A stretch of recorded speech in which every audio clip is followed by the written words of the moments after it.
Hi friends, సమాజం ఈరోజు మనం ఈ వీడియోలో స్టాక్ మార్కెట్ బేసిక్ టెర్మినాలజీలో భాగంగా బాండ్స్ అనే టెర్మినాలజీ గురించి క్లియర్ కట్గా మాట్లాడుకునే ప్రయత్నం చేద్దాం.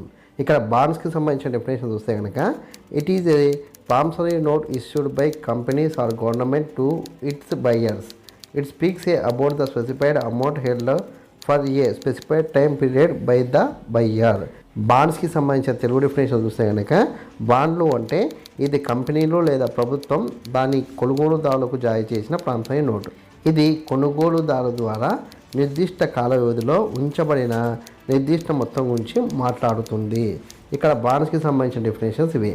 అయితే మనము ప్రాక్టికల్గా బాండ్స్ గురించి మాట్లాడుకుంటే కనుక మనకి ఎల్ఐసి బాండ్స్, ఇలా ఇన్సూరెన్స్కి సంబంధించిన బాండ్స్ కావచ్చు, లేకపోతే మనం గవర్నమెంట్కి సంబంధించి మనం గవర్నమెంట్ స్కీమ్లో పెట్టే పెట్టుబడి కావచ్చు, గవర్నమెంట్ ప్రజల నుంచి తీసుకునే అప్పులు కావచ్చు, ఆ అప్పులు తిరిగి చెల్లించడానికి గవర్నమెంట్లు ఇచ్చే బాండ్స్, ఈ బాండ్స్ ఒకే రకంగా ఉంటాయి అన్న విషయాన్ని దయచేసి గుర్తించే ప్రయత్నం చేయండి.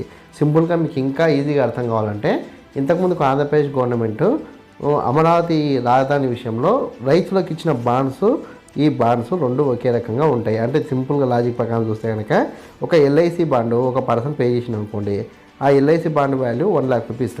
అయితే అతడికి ఇయర్లీ పేమెంట్ లేకపోతే మంత్లీ పేమెంట్ లేకపోతే క్వార్టర్లీ పేమెంట్ ఉంటుంది.